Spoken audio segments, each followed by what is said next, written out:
Well, good morning, good afternoon, good evening. This all depends from where you are watching me from and whatever time. You might be wondering what I'm doing here today at the Nakuru North Cemetery.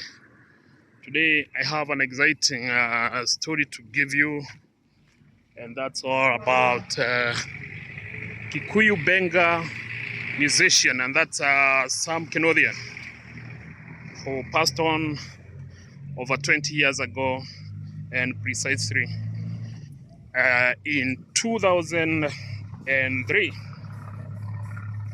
For those who may not be aware, or for those who may not know him, Sam Kinuthia was a well-known secular artist whose music still tops Kikuyu music charts.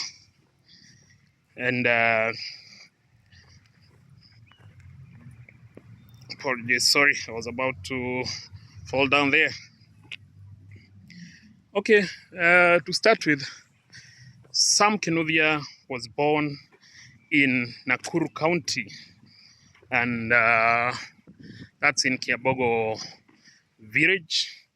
And as you may know, Nakuru has produced a number of Kikuyu Benga music. You also have so many people from Subukia, others from Gilgil, and others from other areas. Sam Kinuthia was born to his father, who was called Waweru, and his mother Irimo. So I'm cruising here. I'm passing through the Nakuru War Cemetery, or Nakuru North Cemetery, and I want to take you to where his grave is, where he was buried over 20 years ago. And you may ask why I'm coming up with this story today or at this time. For those who may be aware, or those who are always on the internet, that's TikTok. The last 2 or so weeks, we have had the name Sam Kinuthia being mentioned by Wangari Wakambera, and it was sparked by some comments by the late Sam Kinuthia's wife.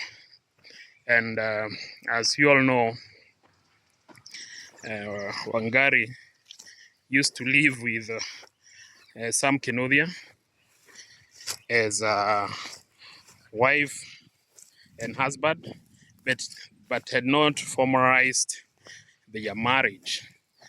And upon his death, Wangari kept off and kept away all the events and all the processes, and didn't even ask anything from the musician. But a few weeks ago, Sam Kinuthia's wife did mention Wangari Wakambera, and she was very furious about it. And that's what has developed a desire in me to come over here and show you where the legendary musician was buried. I believe it's this point here. And to kick you off, the grave had been unkempt for so many years, until about 3 or 4 years ago, when his fans decided to come over here and at least spruce up his grave. This is it, and this is how it looks as of now. This is at the Nakuru North Cemetery, and this is how it reads. In loving memory of the late Sam Kinuthia Waweru, Kikuyu Benga music legend of great hit songs, among them Nyina wa Mami, Sunrise, he was born in 1965, and Sunset, he died on 27th July 2003. And there's a quote, I think, by the wife: "My love, I'm still keeping the promise of taking good care of our children since you left us. Continue resting in peace, my love." And the Gogoyo fans too had their message. Though most of us didn't get a chance to meet you, your songs keep advising, educating, and entertaining us. Always. Forever shine as you rest. And that's Sam Kinuthia. He died at his prime age, and that was at the age of 39.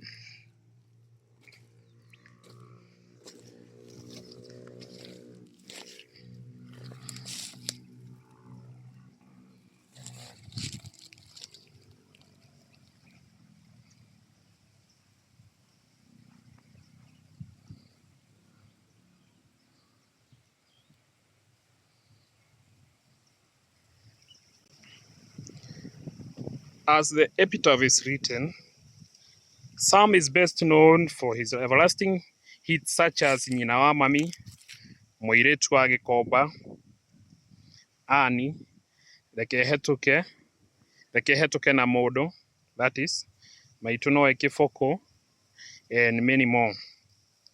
His band included Redman soloist, that's Berry Nguya.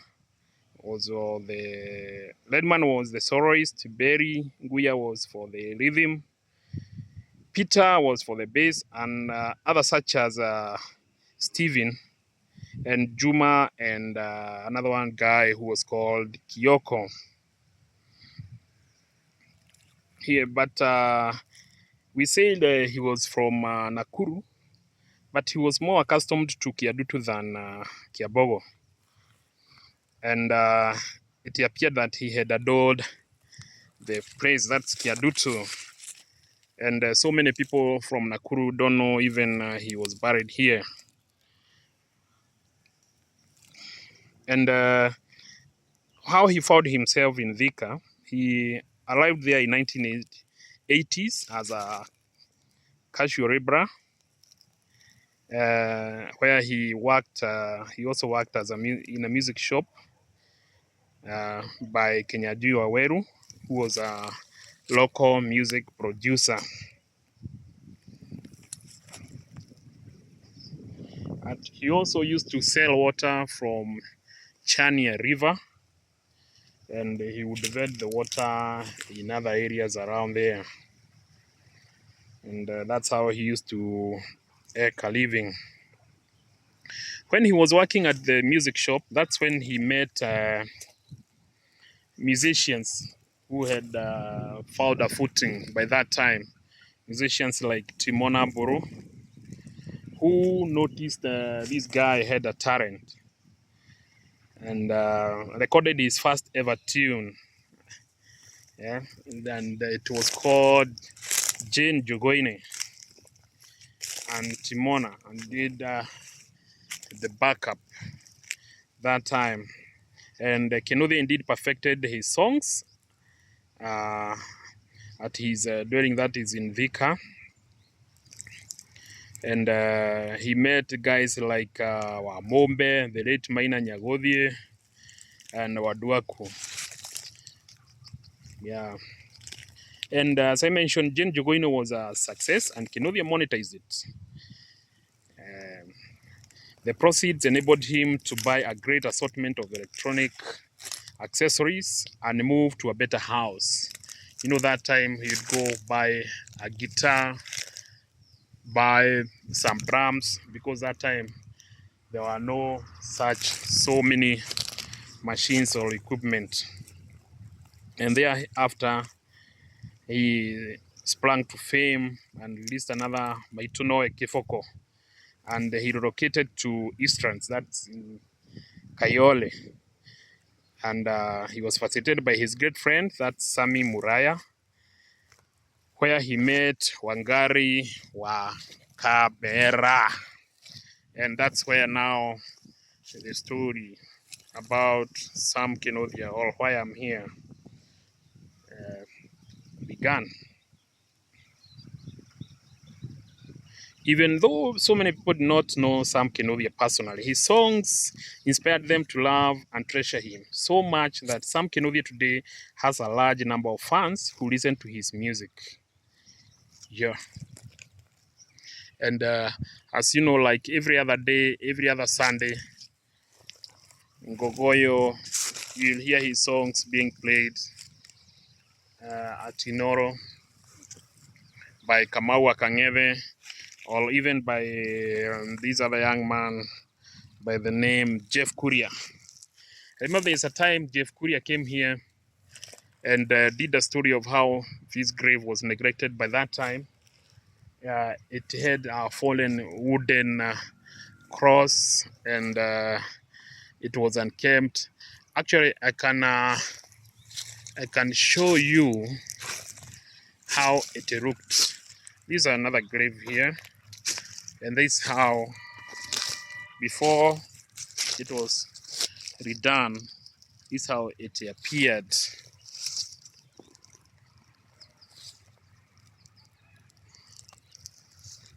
And one time, Kinuthia's wife was interviewed on another Kikuyu program called the Kishumenene Show. I know a majority of you people may know that program, where some guys, I don't remember the name, interviews people, famous people, and they give a background of their life. And she talked of how her life has been after the death of Kinuthia, and so many people called and promised to support the children. As of now, the wife or the widow is living in Naivasha with Kinuthia's children, despite the fact that their father's songs are being played all over. They are not that well up. And Wairimu, that is Kinuthia's firstborn, is disabled. And Wairimu's life has been difficult because Wairimu requires a lot of care. And we have seen so many people visit the home and do videos where the family is seeking support about now on how to treat or take care of the ailing Wairimu. They hope that one day they'll be able to enjoy what their father Sam Kinuthia endured and worked so hard for. And that's it. And as I mentioned from the beginning, Wangari Wakabera the other day late TikTok and the social media platforms when she hit back at Sam Kinuthia's wife. And she said she had been silent for all those years, for over 20 years. She no longer wanted to be associated with Kinuthia because they were not married and didn't have children. So upon the death of Sam Kinuthia, that's when their relationship ended. And she stated it clearly that she didn't get even, she didn't want even to get a cent. And she wanted all the money that Sam Kinuthia left behind should go to the goat wife, as they say.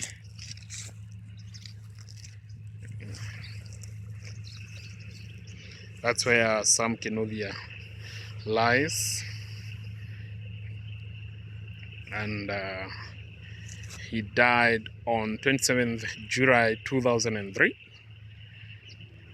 and he was born in 1965 at Kiambogo in Nakuru County.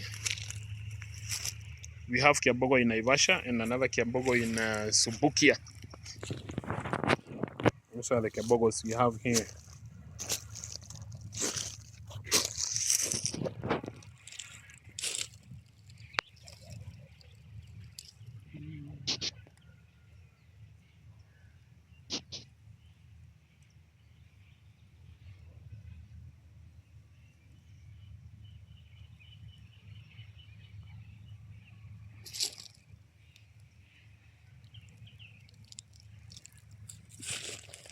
Yeah, basically that's all I had for you from here in Nakuru.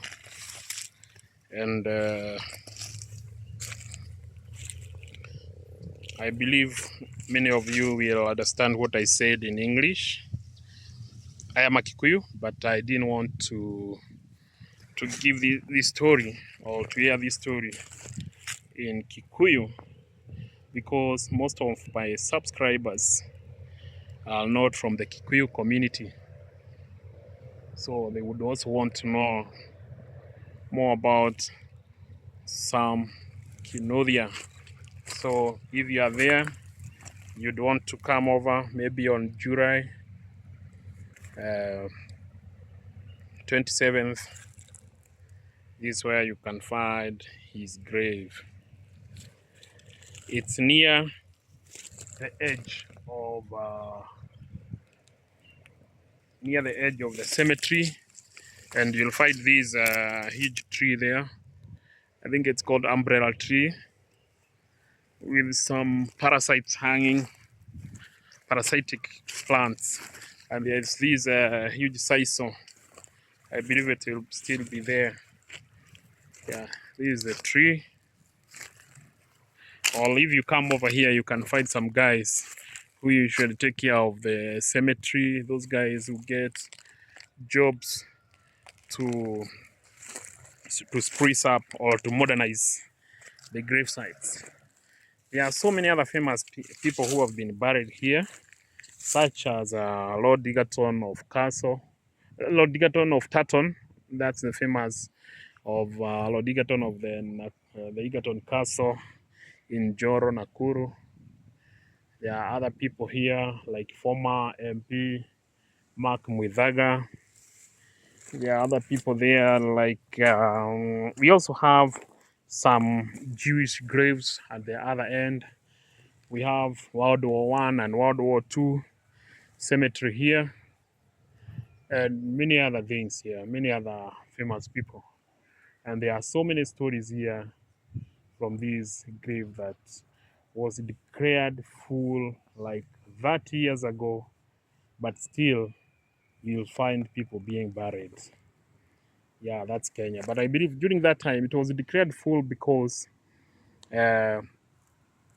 those times you would move with your vehicle. It was well paved, and you would move with your vehicle to where your grave is. You would hold pitch up tents and hold your memorial services there. There was so much space between the rows and such, and that's how now after it got filled up, now they started digging and burying people on the pathways and another areas where there were even there is a land that was set aside, a huge chunk of land or space where there's a chapel where you would pitch tent even for about 500 people, and that's now gone, and now they are burying people there. And you know, there are people who had reserved their cemeteries or graves. That is like, you say this is where you'll be buried, you come over and you buy space and you get the receipts, Yeah, and then that's you bury yourself while alive, or you say this section is for maybe my family has about 5 people. This is where we'll be buried, and you secure that place, and that's where you'll be buried. So that's why you can still find people being buried here. Not that they are digging up those who died many years ago or those people who are unknown. No, there is still space. Those who had booked, those who had secured the burial sites or burial places. There are guys here who usually come and repair and do the cementing or use terrazzo like this one. This is Rhoda Wamboi Waweru, who died in 2003, that July. That's a few days before Sam Kinuthia died, and she was born in August 1947. We have used terrazzo, but now for Sam Kinuthia they decided to use cement. Then they had the tiles, the black tiles. In fact, they look so nice. Yeah, and that's it.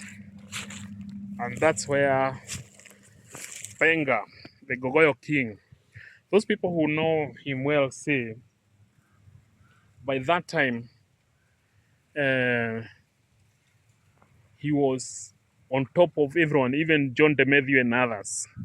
This guy would release song after song, and in fact, he was like pacing for John DeMatthew. John DeMatthew actually came about after him. He followed him. After releasing this song, it hits. Then John DeMatthew, tries to catch up and releases another song, and that is. And something I have remembered is that people have been saying, or people are saying that Sam Kinuthia died of HIV, but Wangari Wakabera the other day clarified that they had lived with Sam Kinuthia for so long, and if indeed Sam Kinuthia was HIV positive or died of HIV, she would be dead by now, or even the wife, because they were cohabiting. And she told people to stop alleging that Sam Kinuthia died of HIV and AIDS. And that's Sam Kinuthia. That's where Sam Kinuthia lies. May he rest in peace, and may his music live forever. We'll forever remember him through his music. See you then for the next big story from Nakuru County.